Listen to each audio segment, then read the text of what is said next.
What if we talked about cosmic voids? Why? Because they're randomly huge and there's more to it than you'd expect. All right then, Scout. What if we talked about Mexico? Why? How do you know home is home, Scout Francesca? And I know because I miss it. All right, valid. Let's go.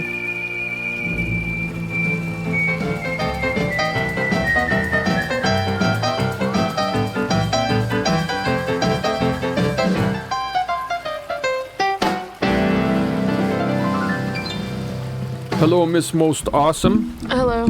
How be ye? Good, you? Excellent, thank you. All right. You Good ready to to get to ripping? Definitely. Who's up? Me. Ah, Yeah. proceed. Okay, I came across a video on my feed, and it was like, I get them quite often. Scary facts about space. Usually it's like the same 10. The Great Attractor, stuff like that. Oh, Sagittarius A, supermassive black hole in the center of our galaxy. Heard it all before, right? But then I saw one and it was So like... what is your stream? It's space stuff and the Calgaries? Yeah, basically. Actually, I don't get them anymore. I don't like them. Oh. I mean, actually, that's not true. I do like them. It's But certainly their not videos are true. kind of I repetitive. believe I saw somebody standing up a Okay, slideshow. so Dad, you're cutting that out. No. No, Dad, you actually are, I promise. Why? Dad. Am I blowing your cover? Yeah. Anyways. All right. Yeah, it was talking about cosmic voids. And you always hear people talking about voids. Like, oh, it's an empty void of something. Yeah. It could be referring to a bunch of different things. I don't know. Often with space, you hear it, the vast Yeah. void of space. Yeah. So I saw something, and it was talking about the I forgot how to pronounce it. Looked it up. Boats. Do you want to look it up again? Nope. Void. Okay. All right. Anyways, it's spelled B-O and then O with the 2 dots above it. T-E-S. So we're going to call it the booties void. We're sure not gonna do that. Why not? Just call it the... Actually, there's a nickname for it. Hold on. Okay. The Great Nothing. The Great Nothing. Yeah, so that's what they call it.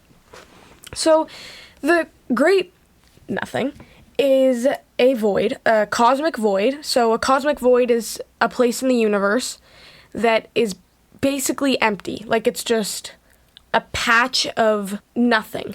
How does this differ from the normal almost emptiness of the universe though? When you told me about this, I'm like, well, what's the difference? Because picture you're in space, right? Yeah. And you're just wandering through space. Yeah. And then all of a sudden, you just come to this place where you can't see anything around you. But that would be the most of space, would it not? Yeah, but like Dad, it's a void. If you look at a picture of the like a patch of the universe, Yeah. you'd see dots, galaxies, stars, Yeah.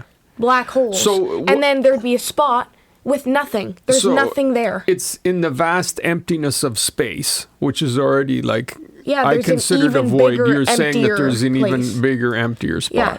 So this is And- on an enormous scale then. Yes, so I'll tell Okay. you what I'll tell you. So it's a place in the Boets constellation, and it's 700 light years away from Earth, so honestly not that much if you put it into perspective. It's not that far away. And the void spans with an area of 330 million light years across, and contains, we assume, basically like 60 galaxies or so. And in that patch of space, like in that area, normally around 2,000 galaxies would fill an area like that.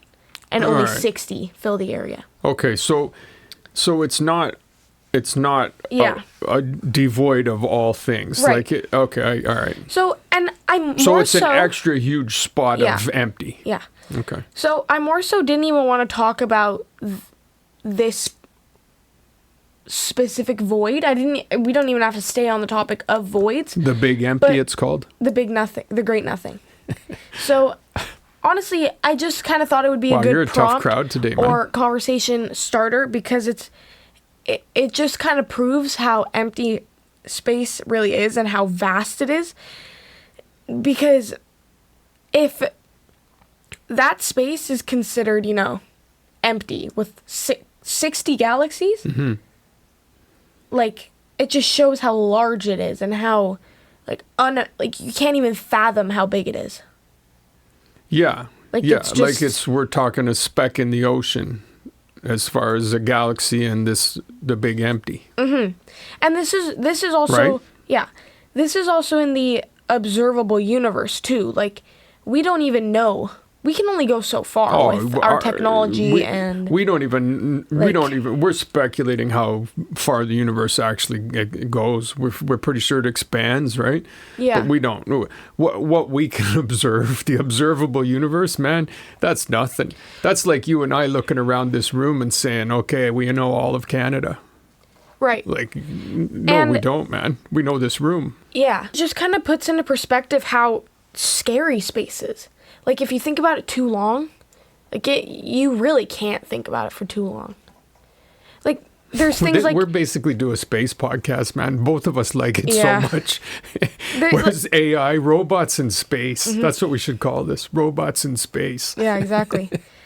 The other one that really interests me right now, the one that's like my fixation, is the Great Attractor. That thing is terrifying. Is it anywhere near the big empty? No, the Great Nothing. How are Come you going to tell me? I get nothing out of you today. Say something funny. Okay, that's how it's going to be. Yeah, this is low-key humor, man. These are the kind of things you're supposed to chuckle at. No, not at all. I'm adding color to Anyways, the podcast, as I was man. saying, the Great there you go. Thanks. The big empty. The Great Attractor is this. We have no idea what it is at all, but we do know that it's a force that's kind of pulling all of our galaxy and all of them around us towards something. We don't know what it is, but we're being pulled towards something. And some people even say that there's something pulling the Great Attractor. Like, okay, we know nothing about space. We know nothing about it. No, we don't. Like, you think we've much. only explored, what is it, like 5% of the ocean? Yeah, I don't know. Something like that. Not a very large amount, that's for sure. Most of it's, for a good reason. And when you're little, you're like, what? We've only explored 5% of the ocean?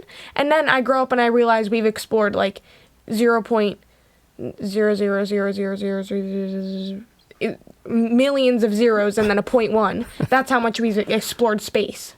Yeah, I mean, Something just left our solar system. We know nothing, Scout Francesca. And then the other thing, have you ever read about the WOW signal? No.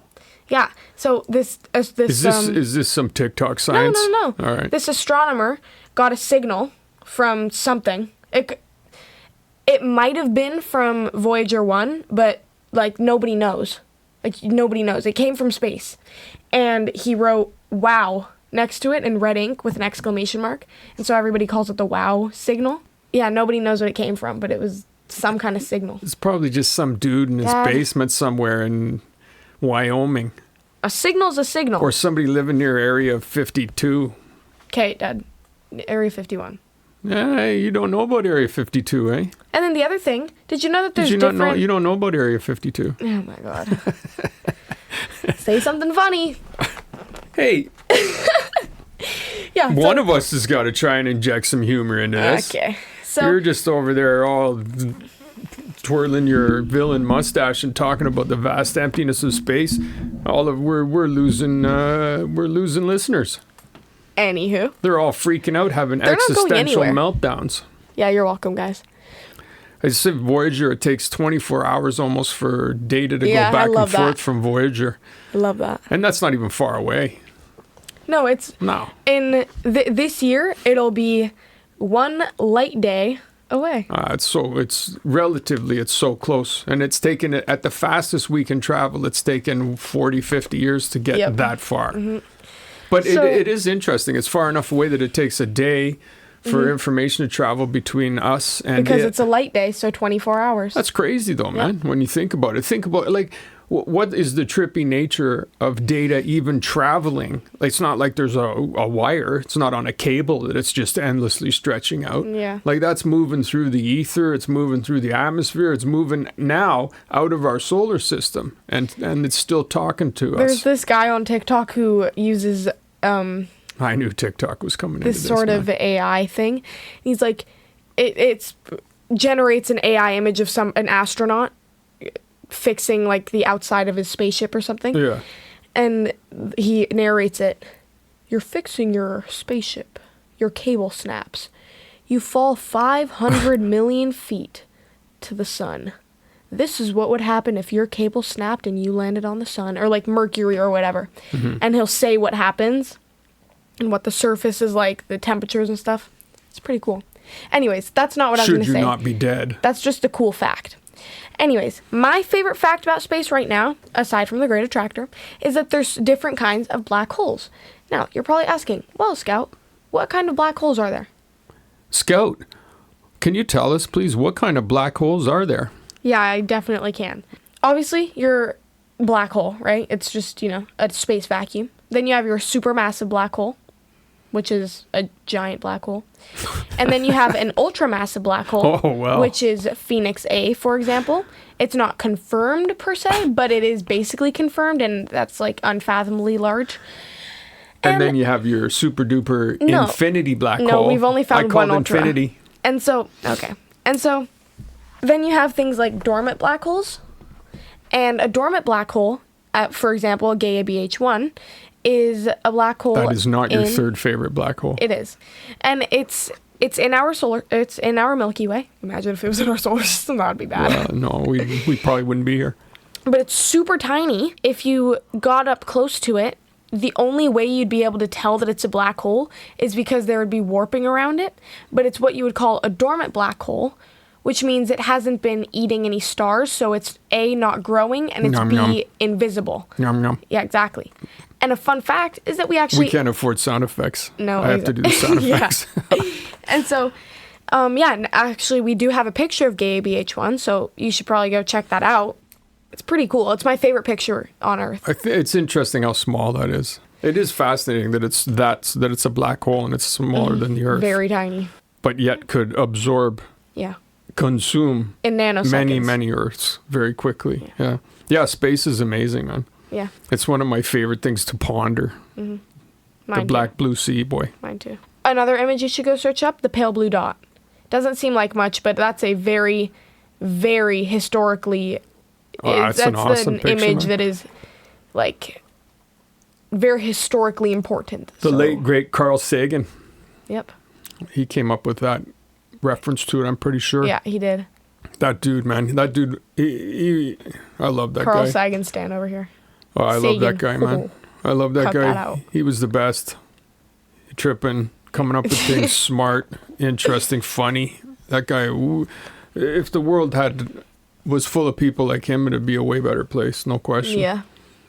Well, there you go, guys. There's a little space talk for you. Right. Now you know about the Great Nothing. You know about dormant black holes. Well, and you know about the Great Attractor. You know enough to go and investigate more, too. Yeah, exactly. I'm phoning it in today. All right, what do you have to talk to us I just wanted to talk about, I really miss home. Yeah. And that's what I want to talk about Mexico a bit. All right. Because Mexico is an amazing place, man. And it is a very misunderstood country by people in the rest of North America. Really I feel is. like not by everybody, but by a lot of people. Quite a few people. And even Mexicans themselves, when I talk to them, I think they think I'm talking about another country. They get all happy when I'm going on about how awesome Mexico is. Mm-hmm. I don't think they appreciate how awesome it is, which is normal for people. You don't appreciate what you have. Yeah. Fun fact: our hometown holds the record for the tallest Catrina in all of Mexico. It does? Yeah. It's your the hometown. One that they put it's up, not mine. Yeah. I wish it was mine. It was yours for sure. It's the one that they put up during Day of the Dead at the Malecon. Yeah. Oh, yeah. Yeah, it's such a great place, man. The people are amazing. Yeah. It's the kind of place where you still, if you break down on the side of the road, there's going to be like 4 or 5 people who are going to stop. Hey, can I help you? Can we do anything? I love the way every neighborhood is its own little village, a bodega, everybody ferreteria. knows each other. Yeah, and the walking down the street, Paz and I the other day, where we were walking around here, and that's part of the reason why he had to take a vacation from here for a bit, because he got so irate that And I don't blame him. That here, when you walk past somebody, there's no eye contact, or if there is, it's like, oh, you big weirdo. And that's been like that in Canada and the States for years. I know there's places where people will say hello, but in general, no. That's not how it is. Where in Mexico, right? You walk past somebody in the street, you're the one who's a weirdo if you don't smile and nod, or at least say, you know, bueno something. And it's just a great place to live. I know that there's problems there. There's no questions. There's areas of Mexico that are like, but you know, it's the same in any place in the world. It kills me though when Americans are like, "Oh, Mexico's so dangerous." Canadians do it too. Yeah, people in North America. Yeah. Oh, you shouldn't raise kids there, buddy. But you're gonna talk about how you shouldn't raise kids in Mexico? Yeah.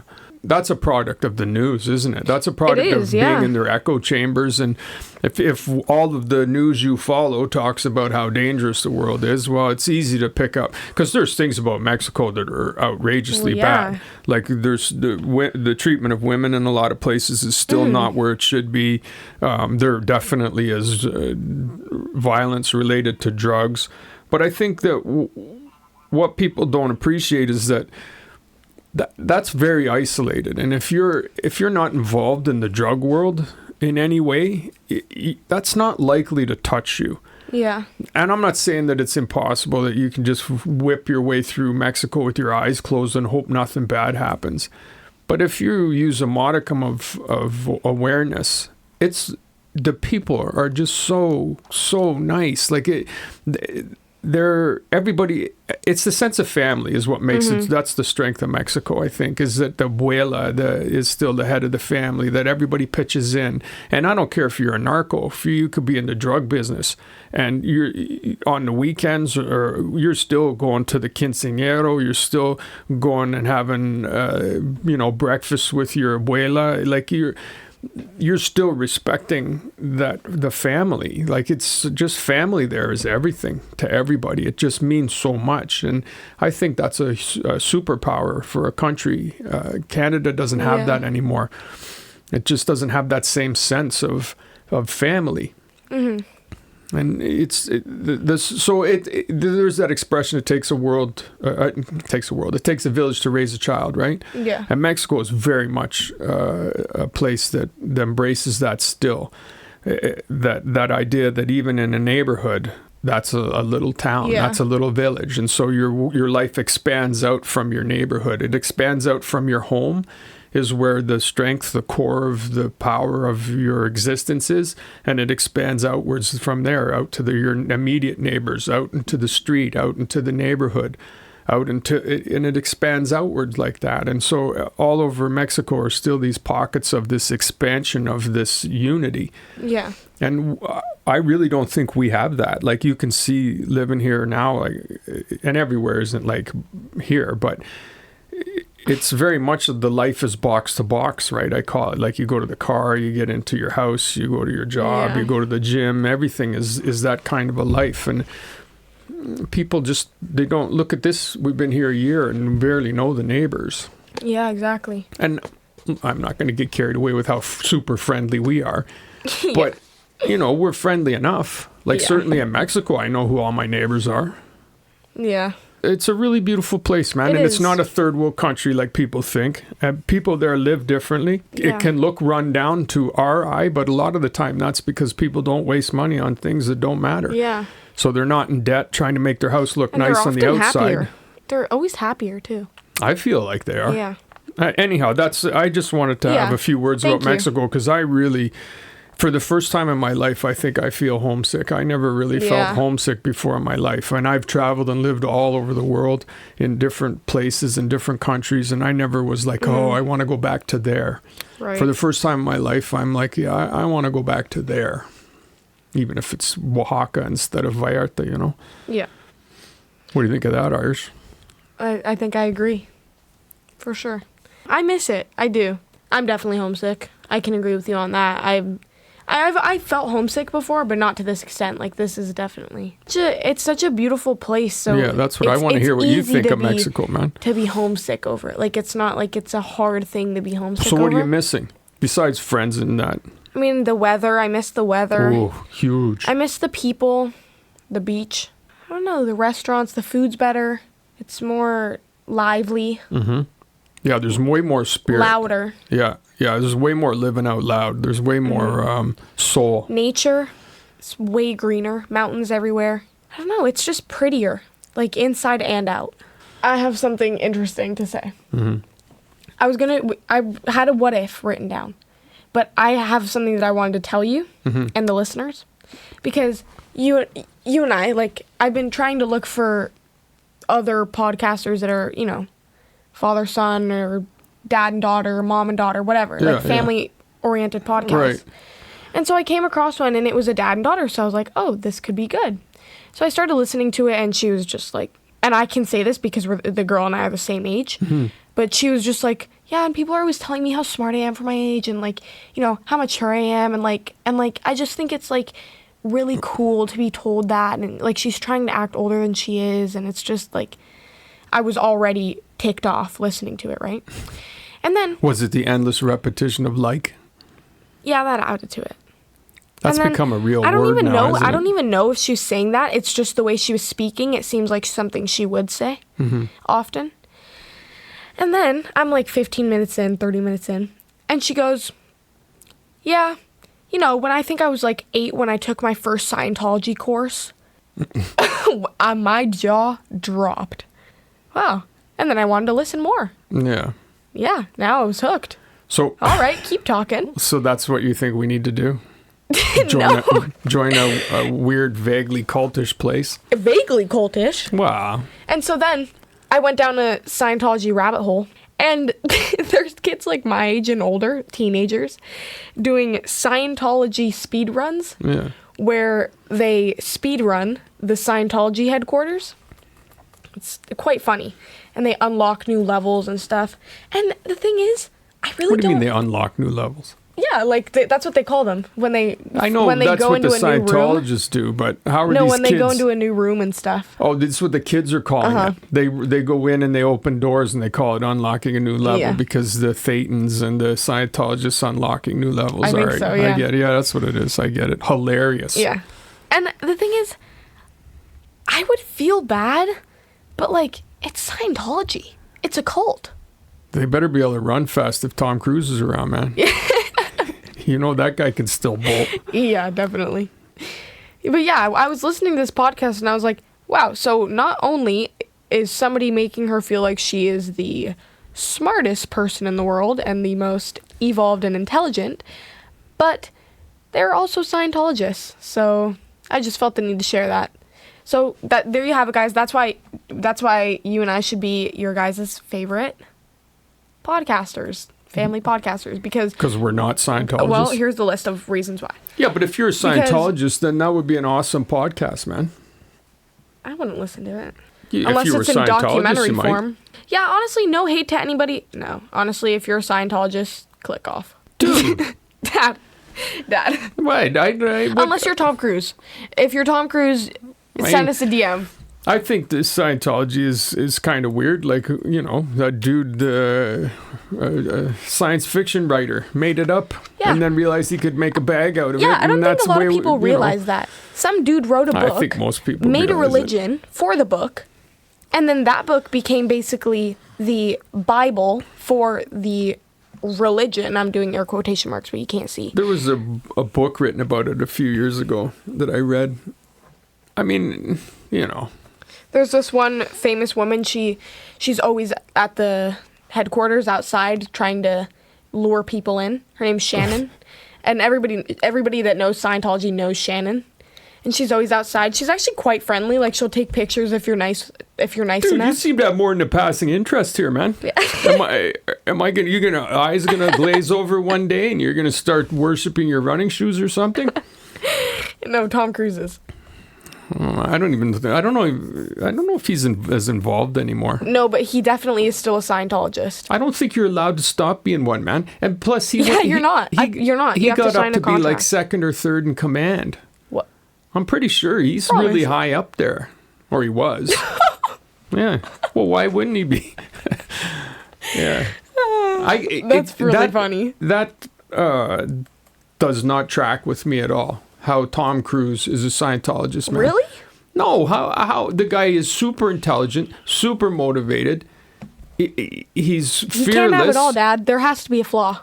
That's a pretty big flaw, though, that you believe in a sci-fi writer's ramblings. Yeah, but the thing is when you bolt yourself to airplanes that fly themselves into the sky, yeah. I think that to a certain extent, you can kind of look past him being a Scientologist. He drives off cliffs on a motorcycle. I do look past it. I don't care. He flies planes. I don't care if he wants to. I don't care if he's got an old yogurt cup that he prays to in his basement. Okay. Doesn't matter to me. Yes, you know that. I would draw the line at that. But I'm just saying. I just find it odd that a guy is as switched on and intelligent as him, as focused, as capable. Yeah. Is following along this made-up nonsense. I can't believe we can't look forward to a new stunt every year anymore. That's so upsetting. He'll still come up with something. He's probably going to wheel himself off a cliff when he's 85 or something. On his wheelchair. Yeah. And then halfway down, shoot it down a ramp. Halfway down, he'll glance at the camera, and then he'll pull a parachute out. Yeah, he'll just have a ramp all set up. I could just see him, fingerless gloves, working the wheels on his chair, shooting off the end of a ramp, doing some kind of a weird flip. And he flies planes, and he. All right, we got way off the rails here, man. Yeah, but I just wanted to tell you guys that's that old school. If you're going to listen to a father-daughter podcast, listen to ours because we're not Scientologists. Okay. All right, episode 78th wraps up on a less than educational note, but hopefully entertaining enough. Yeah. I love you very much, I would Irish. recommend, if you haven't, go down the Scientology rabbit hole. It's actually quite interesting. I mean, it is interesting, Yeah. There's always something to be said for chasing the insane. Yep. Especially when it involves Tom Cruise. Back. I don't think they're all insane. Well. No, I don't. All right. Episode 78. Mm-hmm. I love you. I love you. Next time. Yes, you betcha.